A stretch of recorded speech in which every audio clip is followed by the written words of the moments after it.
నమస్తే ఫ్రెండ్స్, నేను మీ Sravani Harsha. Welcome back to our channel. ఇవాళ మన కథ నీ చేతిలో విద్య. కథని చివరి వరకు వినండి. నచ్చితే కనుక ఖచ్చితంగా తప్పకుండా ఒక్క లైక్ చేయండి. ఈ కథ పైన మీ విలువైన స్పందనని కామెంట్ రూపంలో మాకు తెలియజేయండి. కొత్తవారు ఎవరైనా చూస్తున్నట్లయితే మన ఛానల్ని సబ్స్క్రైబ్ చేసుకోండి. అంతేకాకుండా కొత్తగా వస్తున్న హైప్ ఆప్షన్ని కూడా క్లిక్ చేసి హైప్ పాయింట్స్ అయితే ఇచ్చేయండి. లైక్, షేర్, కామెంట్ ఇవన్నీ ఎలాగో వీడియో రీచ్ని పెంచడానికి ఈ హైప్ ఆప్షన్ కూడా కొత్తగా యూట్యూబ్ వాళ్ళు ఇంట్రడ్యూస్ చేశారండి. ఇలా హైప్ ఆప్షన్ ఇవ్వడం వల్ల మరెన్నో మంచి మంచి కథలు చదివి వినిపించడానికి మీరు నన్ను ప్రోత్సహించిన వారవుతారు. ఆ రోజు 8వ రోజు ప్రకాశం ఇంట్లోంచి వెళ్ళిపోయి మొదటి రోజు రాత్రి ఇంటికి ఎంతకీ రాని మొగుడిని తిట్టుకుంటూ పడుకుంది శారద. ఎవరితో కూర్చొని తాగుతున్నాడో, పేకాట ఆడుతున్నాడో అంటూ ఇల్లు పట్టని మొగుణ్ణి తిట్టుకుంది. మర్నాడు ఉదయానికి రాకపోతే ఏ స్నేహితుడింట్లోనో పడుకుని అట్నుంచటే ఆఫీస్కి పోయాడేమోనని సరిపెట్టుకుంది. ఆ రాత్రి ఇల్లు చేరకపోయేసరికి గాబరా పడింది. పిల్లల్ని తెలుసున్న వాళ్ళ ఇళ్ళకి పంపించింది. అతని స్నేహితులన్న వాళ్ళందరికీ ఫోన్లు చేసింది. నిన్న అతను వాళ్ళెవ్వరింటికి వెళ్ళలేదన్నది విని గాబరా పడిపోయింది. ఊళ్ళో ఉన్న తమ్ముణ్ణి పిలిపించింది. ఇరుగు పొరుగు చేరారు, చర్చలు జరిపారు. 4-5 ఆసుపత్రులకి యాక్సిడెంట్ కేసుల గురించి వాకబు చేశారు. అనుమానం వచ్చిన చోట వెళ్ళి చూసి కాదని తేల్చుకున్నారు. రేపు ఆఫీసుకు వెళ్ళి వాకబు చేస్తానన్నాడు తమ్ముడు. పోలీస్ కంప్లైంట్ ఇవ్వమన్నారు కొందరు. రేపు ఆఫీస్లో అడిగి ఏదన్నా పని మీద ఎక్కడికన్నా ఆఫీసు వాళ్ళు పంపారేమో తెలుసుకున్నాక పోలీస్ కంప్లైంట్ ఇవ్వాలని నిర్ణయించారు. మర్నాడు ఆఫీసు వాళ్ళు చెప్పింది విని నిర్ఘాంతపోయాడు తమ్ముడు. జాబ్కి వారం కిందటే రిజైన్ ఇచ్చేసి అతనికి ఆఫీస్ నుంచి రావాల్సిన మొత్తాలన్నీ వసూలు చేసుకున్నాడట. ఫారెన్లో మంచి ఆఫర్ వచ్చింది, వెళతాను అని చెప్పాడట. ఫ్యామిలీకి ఈ విషయం తెలియదని వెళ్ళి వాళ్ళు కూడా ఆశ్చర్యపోయారు. ఏ దేశం, ఏ ఉద్యోగం అన్న వివరాలు తమకి తెలియవన్నారు. కబురు విని శారద మ్రాన్ పడిపోయింది. మాట మాత్రమేనా చెప్పకుండా ఇలా హఠాత్తుగా మాయమవ్వడం ఎందుకు అన్నది ఎవ్వరికీ అంతుపట్టడం లేదు. విదేశాలకి ఉద్యోగానికి వెళితే ఇంట్లో చెప్పకుండా వెళ్ళడం ఏమిటి? మళ్ళీ వస్తాడా రాడా? భార్యా పిల్లల్ని ఇలా హఠాత్తుగా వదిలేసి వెళ్ళడం ఎందుకు? ఉద్యోగానికైతే ఎన్ని రకాలుగా ఆలోచించినా ప్రకాశం చర్య ఎవ్వరికీ అర్థం కాలేదు. ఆఖరికి పోలీస్ రిపోర్టే ఇవ్వాలని నిర్ణయించుకున్నారు. అతనంతటతను వెళ్ళిపోతే మేమేం చేయగలుగుతాము? ఎక్కడున్నాడని వెతుకుతాము? మిస్సింగ్ పర్సన్ కింద కేసు రాయండి, వీలైనంత వరకు ప్రయత్నిస్తాం అన్నారు పోలీసు వాళ్ళు. గత వారంలోగా విదేశాలకు వెళ్లిన వారి పేర్లు పరిశీలించారు. అందులో ప్రకాశం పేరు లేదు. మారు పేరుతో వెళ్ళాడా? వెళితే అసలు ఏ పేరు మీద వెళ్ళాడు? అసలు ఇంతకీ ఇలా ఇంట్లో చెప్పా పెట్టకుండా ఎక్కడికి వెళ్ళినట్టు? పెద్దనాన్నగారింట్లో ఉన్న తల్లికి కబురెళ్ళి ఆవిడ వచ్చింది. శారద రాగాలు ఆరంభించింది. ఎవరు ఏం చెయ్యలేరన్నది అందరికీ అర్థమైంది. ఇదంతా జరిగిన 8వ రోజుకి ప్రకాశం నుంచి ఒక ఉత్తరం వచ్చింది. అందులో ముచ్చటగా 3 వాక్యాలు. తన కోసం వెతకొద్దని, తను ఏ దేశం, ఎక్కడికి వెళుతున్నది ఎవ్వరికీ చెప్పదలుచుకోలేదని, ఇంకా తాను తిరిగి రాకపోవచ్చని, భార్యా పిల్లలకి ఆ ఇల్లు మాత్రమే తాను ఇవ్వగలిగిందని, ఇకపై వారి బాధ్యత తనది కాదని రాశాడు. ఎక్కడి నుంచి రాశాడో చిరునామా కూడా లేదు. బహుశా వెళ్లే ముందే రాసి పోస్టు డబ్బాలో పడేసి ఉండొచ్చని ఊహించారు. శారద ఉత్తరం చూసి గొల్లుమంది. ఇదేం విడ్డూరం! కట్టుకున్న పెళ్ళాం, పిల్లల్ని నట్టేట్లో వదిలేసి మీ కర్మ అంటూ తనదారి తను చూసుకున్నాడా? పెళ్ళాడి 10 ఏళ్లు కాపురం చేసి ఇప్పుడు బాధ్యత నాది కాదు అంటాడా? తమ్ముడు ఎగిరాడు. తల్లి అల్లుణ్ణి శాపనార్థాలు పెట్టింది. ఇదేం బొమ్మల పెళ్ళా? ఊరుకుంటామనుకున్నాడా? తమ్ముడు ఆవేశంగా అరిచినా ఎవరేం చెప్పగలరు? ఎక్కడికి వెళ్ళాడో, ఈ ప్రపంచంలో ఏ దేశంలో ఉన్నాడో తెలియకుండా ఏం వెతుకుతారు? ఏం బుద్ధి చెబుతారు? ఇంకెవరినో మరిగినట్టున్నాడు. మళ్ళీ రానని చెబుతున్నాడు అంటే ఇంకెవరితోనో పెళ్ళాడి వెళ్ళుంటాడు. లేకపోతే దొంగచాటుగా వెళ్లాల్సిన అవసరం ఏమిటి? ఇక్కడుంటే భార్య ఉండగా ఇంకో పెళ్లి నేరమని చెప్పా పెట్టకుండా మారు పేరు పెట్టుకుని ఎవరినో పెళ్ళంగా చూపించి తీసుకుపోయి ఉంటాడు. దూరపు వరుస పెద్ద తండ్రి అన్నాడు. ఏడాది నుంచి ఆయన నాతో సరిగ్గా లేరమ్మా. ఆయన విసుగులు, కోపాలు, కసరడాలు, తిట్టడాలు రోజు రోజుకి ఎక్కువయ్యాయి. ఏమిటో అనుకున్నాను. ఆయన ఎవరితోనో సంబంధం పెట్టుకున్నారని ఊహించలేకపోయాను. అసలు ఈ ఏడాదిలో నా ఒంటి మీద చెయ్యి కూడా వేయలేదమ్మా. ముందు నుంచే నేనంటే ఆయనకి గిట్టదు.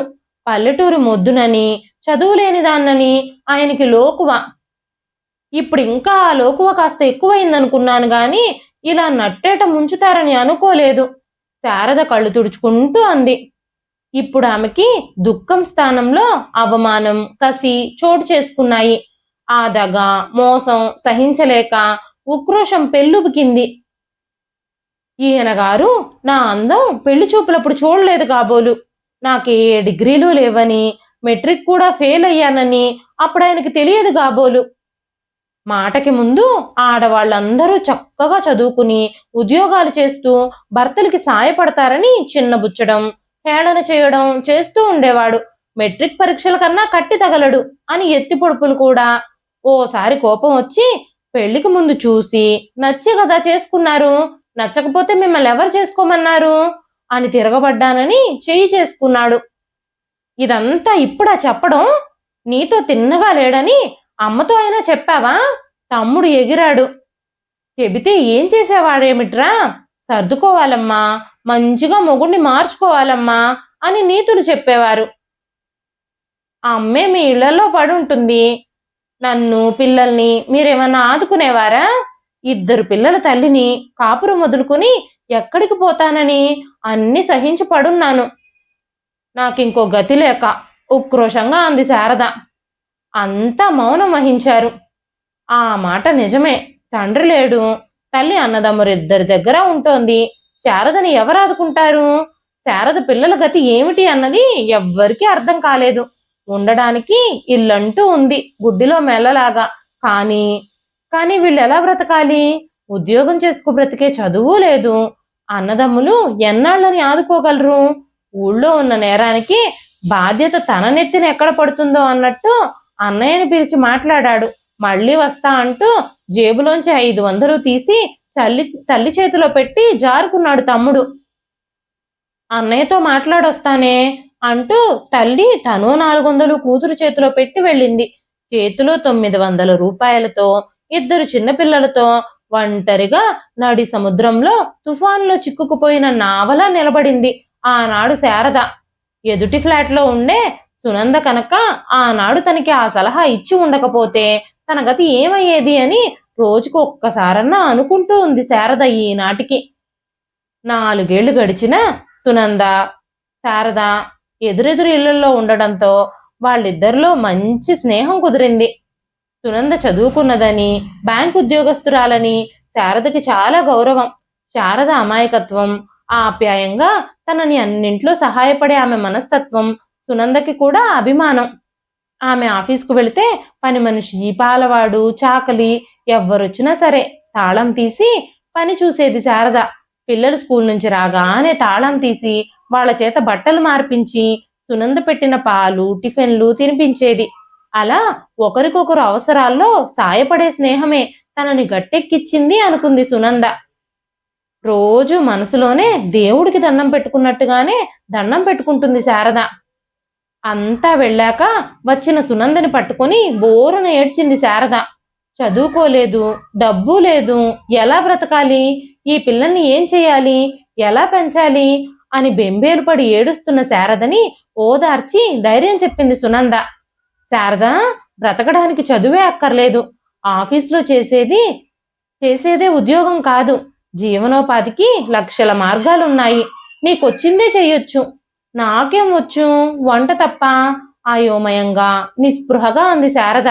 కరెక్ట్, అదే చెయ్యి. చదువులేదని ఇప్పుడు వగస్తే ఏం లాభం? నీకొచ్చింది, నీ చేతిలో విద్య వంట, అదే చెయ్యి. వంటలకు పనా? వంట చెయ్యాలా? ఎవరింట్లోనోనా? ఇంత బ్రతుకు బ్రతికి అవమానంగా అంది శారద. నీవెవరింటికి వెళ్ళి చేయనక్కర్లేదు. నీవు వండుకునేదే మరో 4 సరిపోయేటట్టు వండు. ఒంటరిగా ముసలి వయసులో పిల్లలకి దూరంగా ఉండి ఆరోగ్యం సరిగ్గా లేని 2 దంపతులున్నారు నాకు తెలిసిన వారు. వారు పిల్లల దగ్గరికి అమెరికా వెళ్లరు. డబ్బుండి వంట మనుషుల్ని పెట్టుకున్నా ఎవ్వరూ సరిగ్గా చెయ్యక ఇల్లు మేనేజ్ చేసుకోలేని ఆ ముసలి దంపతులకి నీవు 2 పూట్ల వండి పంపించాలి. వాళ్ళకి మడి ఆచారం బయట భోజనం తిన్నా ఈ వయసులో పడదు. అంచేత 2 పూట్ల మామూలుగా పప్పు కూర పులుసు పచ్చడి లాంటి వంట నీవింట్లో చేసి వారికి క్యారియర్లో పెట్టి పంపితే సరి 1500 ఇచ్చేటట్టు మాట్లాడాను. చూడు శారదా, మీ ఆయన ఇంట్లో నుంచి వెళ్ళిపోయాడని విన్న దగ్గర నుంచి నువ్వెలా బ్రతకాలి అన్న ఆలోచనే నన్ను నిలవనీయలేదు. ఆఖరికి నాకు తట్టిన ఆలోచన ఇది. నీ సమస్య వారి సమస్య తీరుతుంది. నెలకి 3000 వెంటనే వస్తుంది. నీవు రుచిగా శుచిగా చేస్తే ఈ మాట తెలిసి ఉద్యోగం చేసుకుంటూ ఒంటరిగా ఉండే అమ్మాయిలు, బ్యాచులర్ అబ్బాయిలు, ఇలాంటి ముసలివారు ఎందరో ముందుకొస్తారు. ఏ పనైనా నిజాయితీగా చేస్తే ఆత్మగౌరవంతో బ్రతకొచ్చు. ఏ పనిని ఆత్మన్యూన్యతగా అనుకోవద్దు. జీవనోపాధి కోసం నువ్వు ఈ పని చేస్తే నీకొచ్చిన అవమానం ఏమీ లేదు అంటూ ప్రోత్సహించి ధైర్యం చెప్పి ఇంటి ముందు ఇచ్చట ఇంటి భోజనం సప్లై చేయబడును అన్న బోర్డు పెట్టించింది. తమ ఇంటి పురోహితుని కొడుకు చదువబ్బక తిరుగుతూ ఉంటే బ్యాంకులో పనిప్పించమని ఎప్పటి నుంచో పోరుతూనే ఉంటే ఆయన్ని ఒప్పించి క్యారియర్లు సప్లై చేయడానికి ఆ కుర్రాన్ని పనిలో పెట్టింది. 2వ నెలలోనే 4 ఉద్యోగం చేసే అమ్మాయిలు, 3 ఉద్యోగం చేసుకునే బ్యాచిలర్స్, 4 స్టూడెంట్లు, ఇంకో 2 ముసలి దంపతులు ఆ పరిసరాల్లో ఉండేవారే. శారద భోజనం సప్లై మాట విని అక్కడికొచ్చారు. ఉక్కిరి బిక్కిరి చేసేటన్ని ఆర్డర్లు 2 నెలల్లోనే వచ్చేశాయి. ఇంటి భోజనం రోజు మార్పులతో రుచిగా వండి క్యారియర్లో పెట్టి ఇంటికి పంపడంతో శారద భోజనం అందరికీ వరం అయింది. 2వ నెలలో ఖర్చులు పోను 10,000 మిగిలేసరికి శారద నమ్మలేకపోయింది. బ్రతకడం ఇంత సులువని ఎన్నడూ ఊహించని శారద ఆనందంతో ఉబ్బి తబ్బిబ్బైపోయింది. తన మీద తనకో నమ్మకాన్ని, ఓ వ్యక్తిత్వాన్ని ఆపాదించిన సునంద మేలు మరిచిపోనంది. 25-30 క్యారియర్లు పంపవలసి రావడంతో ఒక్కర్తీ చేసుకోలేక తన కింద ఒక బీద అమ్మాయిని సాయానికి పెట్టుకుంది. శారదా, ఈనాటి క్వాలిటీ, శుచి, శుభ్రత నీవు ఎప్పటికీ మెయింటైన్ చేయగలిగితేనే నీ బిజినెస్ నిలబడుతుంది అన్నది మర్చిపోకు. 4 డబ్బులు రాగానే పనివాళ్ల మీద వదిలేస్తే వచ్చిన పేరు పోవడానికి నిమిషం పట్టదని నువ్వు గుర్తుంచుకోవాలి అని చెప్పేది సునంద. నెలకో కొత్త ప్రపోజల్ వచ్చేది. 4 నెలలు గడిచేసరికి టిఫిన్ సెక్షన్ కూడా ఓపెన్ చేయించింది సునంద. ఇంట్లో చోటు చాలడం లేదని కింద ఒక గ్యారేజీ అద్దెకి తీయించి వంట పని అక్కడికి మార్పించింది. కొన్ని ఆఫీసులకి మధ్యాహ్నం లంచ్ టైంలో టిఫిన్లు, ఇడ్లీ, వడ, ఉప్మా లాంటివి సప్లై చేసే ఒక కాంట్రాక్టర్కి శారద సరుకు సప్లై చేస్తే డిస్ట్రిబ్యూషన్ అతను చూసుకుంటాడు. వాళ్ళిచ్చిన హాట్ క్యారియర్లలో రెడీ చేసేసి పెడితే వాళ్లే వచ్చి తీసుకువెళ్లేటట్టుగా రేటు మాట్లాడి కుదిర్చింది సునంద. దానివల్ల ఎస్టాబ్లిష్మెంట్ అక్కర్లేకుండానే కాంట్రాక్టర్కి లాభము, డిస్ట్రిబ్యూషన్ చేసుకోవాల్సిన ప్రాబ్లం శారదకి ఉండదు. 50 క్యారియర్లు. టిఫిన్ సెక్షన్ ఓపెన్ అయ్యాక ఓ వంటవాడు, ఓ హెల్పరు, ఒక పని మనిషిని పెట్టుకోవాల్సి వచ్చింది. శారద వంట సంగతి తెలిసి చిన్న చిన్న ఫంక్షన్లు, పుట్టినరోజులు, బారసాలలు, చిన్న చిన్న ఎంగేజ్మెంట్లకి 25-30 మందికి వండితే మేమే వచ్చి తీసుకెళ్తామని ఆ చుట్టుపక్కల వాళ్ళంతా బలవంత పెట్టడంతో చిన్న చిన్న వంటలు టేకప్ చేసింది. సంపాదన పెరిగి గిరాకీ పెరగడంతో చోటు, పాత్రలు అవి ఇవి చాలకపోవడంతో పక్కన ఫ్లాట్ ఖాళీగా ఉంటే బ్యాంకులోనికి తాను పూచి ఉండి ఇంటి మీద అప్పు తీసి ఆ ఫ్లాట్ కొనిపించి పెద్ద పెద్ద స్టవ్లు, గిన్నెలు, ఫ్రిడ్జ్లు, గ్రైండర్లు అన్ని బ్యాంక్ లోన్ మీద కొనేలా చేసింది సునంద. ఎస్టాబ్లిష్మెంట్ పెద్దదై శారద క్యాటరర్స్ అండ్ సప్లయర్స్ అన్న క్యాటరింగ్ సంస్థ ఒకటి ఆవిర్భవించింది. పెద్ద పెద్ద పెళ్లిళ్లకి కూడా ఆర్డర్లు తీసుకోవడం మొదలుపెట్టింది శారద. 4 ఏళ్లు తిరిగేసరికి 200 మంది పనివారితో, ఊపిరి సలపని ఆర్డర్లతో Sharada catering services managing director అయ్యింది శారద. ఆ ఊళ్ళో పేరున్న సంస్థలలో అది కూడా ఒకటయ్యింది. సునంద ప్రోద్బలంతో స్పోకెన్ ఇంగ్లీష్ కోర్సులో చేరి 6 నెలల్లో చక్కచక్క ఇంగ్లీష్ మాట్లాడే స్థాయికి ఎదిగింది. ఈనాడు పెద్ద పెద్ద ఆఫీసులకి, కంపెనీలకి, కాన్ఫరెన్సులకి లంచ్, బ్రేక్ఫాస్టు, డిన్నర్లు సప్లై చేస్తోంది. ముందు రూము, కంప్యూటరు, రిసెప్షను, క్లర్క్, అకౌంటెంట్లతో ఆఫీసుగా వెలిసింది. అన్ని స్వయంగా చూసుకుంటూ సునంద చెప్పిన క్వాలిటీ మెయింటైన్ చేస్తూ రాబడి లక్షల్లోకి పెంచుకుంది. కూతురు వంట పనులు మొదలెట్టిందని తెలియగానే నీకు సాయంగా ఉంటానే అంటూ తల్లి తన దగ్గరకొచ్చి చేరింది. ఇల్లుని పిల్లల్ని ఆమెకు అప్పగించి శారద నిశ్చింతగా తన పని చూసుకునేది. శారద బిజినెస్ పెరిగేసరికి తమ్ముడు కూడా నీ సప్లై వ్యవహారాలు చూస్తానక్క, నీకు నమ్మకంగా ఎవరన్నా కావాలి కదా అంటూ వచ్చి చేరాడు. బిజినెస్ లో బంధువుల ప్రమేయం వద్దనుకున్నా జీతం ఇచ్చి పెట్టుకోమని సునంద సలహా ఇచ్చింది.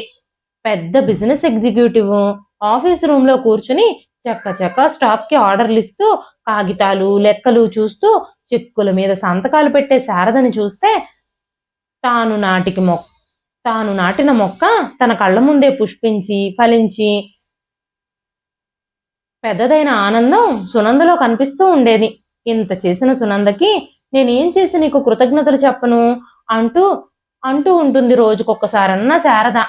వండుకోనక్కర్లేకుండా రోజు టిఫిన్లు భోజనాలు రకరకాలు తినిపిస్తున్నావు, ఇంతకంటే నాలాంటి వాళ్ళకి గొప్ప సాయం ఏముంటుంది అంటుంది నవ్వుతూ సునంద.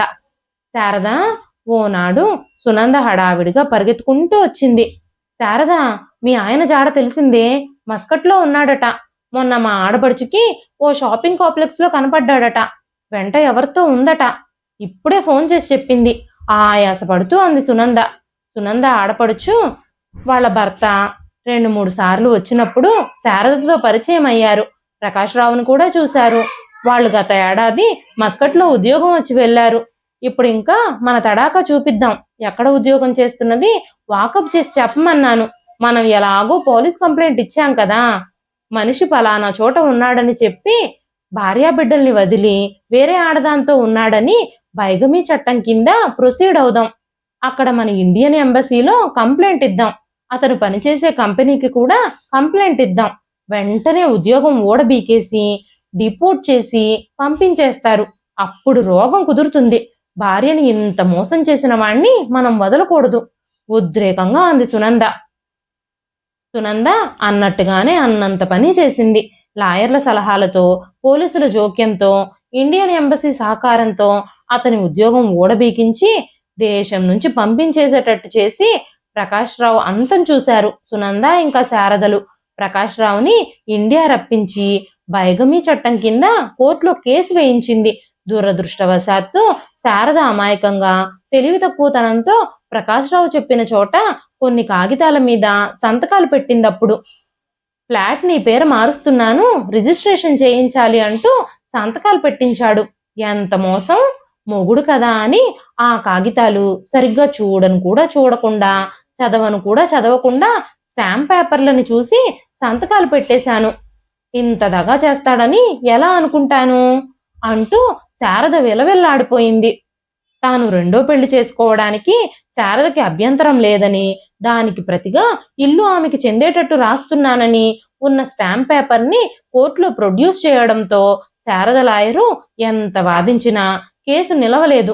స్కౌండ్రల్ ఎంత తెలివిగా నాటకం ఆడి నన్ను మోసం చేశాడు. చదువులేని దాన్నని నా తెలివి తక్కువతనాన్ని బాగా ఉపయోగించుకున్నాడు. సర్లే చావని, ఇప్పుడు వాడెవర్తితో ఉంటే నాకేం? ఉద్యోగం ఊడింది, పరువు పోయి బజార్న పడ్డాడు. మనకది చాలు, ఆ శాస్తి చాలు వాడికి కసిగా అంది శారద. ఓ వారం తర్వాత శారద ఆఫీస్ కాగితాలు చూసుకుంటూ ఉంటే ప్రకాష్ రావు వచ్చాడు. శారద, జరిగిందేదో జరిగింది, అంతా మర్చిపోదాం. ఎంతైనా నేను నీ భర్తని కదా, నీ పిల్లలకి తండ్రిని కదా. నిజమే, నీకు అన్యాయం చేశాను. ఏదో మోజులో పడి నిన్ను పిల్లల్ని వదిలి వెళ్ళాను, కానీ తప్పు చేసిన భావం ఒక్కరోజు కూడా నన్ను సంతోషంగా బతకనీయలేదు. నీకు పిల్లలకి దూరమై వెనక్కి రాలేక నీకు ముఖం చూపలేక అలాగే ఉండిపోయాను. మనం ఇప్పటికీ భార్యాభర్తలం. ఈ బంధం తెంపుకుంటే తెగిపోయేది కాదని అర్థమయ్యింది. సిగ్గు లజ్జ లేకుండా రావడమే కాక తనని ఇంకా నమ్మించాలని తాపత్రయపడుతున్న ప్రకాష్ రావు వంక చూసి తాపీగా రాస్తున్న పెన్నును పక్కన పెట్టి చాలా ప్రశాంతంగా ఓ నవ్వు నవ్వింది శారద. చూడు మిస్టర్ ప్రకాష్ రావు, భర్త అన్న పదానికి అర్థం తెలుసా నీకు? భార్యా పిల్లల్ని పోషిస్తూ సంసార భారం వహించేవాడు అని అర్థం. పెళ్లి భర్త అన్న పదాలకి అర్థం తెలుసుంటే ఆ పదం ఇంకా వాడుండేవాడివి కాదు. నువ్వు భరించువాడే భర్త. మరి భరించని వాణ్ణి ఏమంటారో నాకు తెలీదు. రోడ్డున వెళ్ళేవాడికి నీకు ఇప్పుడు ఏం తేడా లేదు నా దృష్టిలో. నా సంబంధం అంతే ఇప్పుడు. అంత బాధ్యతారహితంగా దొంగచాటుగా కట్టుకున్న భార్య, చిన్నపిల్లలు ఎలా బ్రతుకుతారు అన్న ఆలోచన లేకుండా వదిలి వెళ్ళిన నాడే నువ్వు నాకు చచ్చిన వాడితో సమం అయ్యావు. ఇప్పుడు ఈ ఇంటిని, సంసారాన్ని భరిస్తున్న నేనే ఇంటికి భర్తని, భార్యని కూడా, అన్నీ నేనే. ఇప్పుడైనా నీవు నా సంపాదన చూసి వచ్చావన్నది అర్థం కానంత వెర్రిదాన్ని కాదు. చూడు, పూర్వం గాంధారి అనే మహాపతివ్రత భర్త చూడలేడని, తాను కూడా చూడరాదని కళ్ళకి గంతలు కట్టుకుందట. ఈనాడు మేం గంతలు కట్టుకోకుండానే ఇంతింత కళ్ళుండి కూడా మీరు ఏం చేస్తున్నా చూస్తూ ఊరుకోవాలని మీరు ఆశిస్తే అది అత్యాసే. మేం గుడ్డివాళ్లమై మీరేం చేస్తున్నా చూడనట్టు పడుండి మహాపతివ్రతల లిస్టులోకి వెళ్లాలన్న కోరిక లేదు. మహాపతివ్రతలమన్న బిరుదులు అంతకంటే అక్కర్లేదు. మీరు పడేసే తిండి మా అంతట మేమే సంపాదించుకోగలం అన్నది నాకదే నిరూపించింది. బ్రతకడానికి మాకు చాలానే త్రోవలున్నాయి. ఆ పాటి దానికోసం నేను గాంధారిని కాదలుచుకోలేదు. Now you get out from here. మళ్ళీ ఈ ఛాయలకు వచ్చే ప్రయత్నం ఎన్నడూ చేయకు. శారద చాలా శాంతంగా గుమ్మం వైపు చెయ్యి చూపిస్తూ అంది. ఇదండి ఈ రోజు కథ. ఈ కథ మీకు ఎలా అనిపించింది? కథ నచ్చితే ఒక లైక్ చేయండి. ఈ కథ పైన మీ విలువైన స్పందనని కామెంట్ రూపంలో మాకు తెలియజేయండి. కథ పేరు నీ చేతిలో విద్య. కథని రచించిన వారు డి కామేశ్వరి గారు. ఇంత మంచి కథని మనకు అందించిన డి కామేశ్వరి గారికి మనస్ఫూర్తిగా, హృదయపూర్వకంగా మనందరి తరఫు నుంచి ధన్యవాదాలు తెలియజేస్తున్నానండి. కథ నచ్చితే కనుక ఒక లైక్ చేసి, ఖచ్చితంగా కొత్తగా వస్తున్న హైప్ ఆప్షన్ ని క్లిక్ చేసి హైప్ పాయింట్స్ ఇవ్వడం మాత్రం అస్సలు మర్చిపోకండి. మరొక మంచి కథతో రేపు మళ్ళీ కలుస్తానండి. అంతవరకు సెలవు. ఉంటానండి.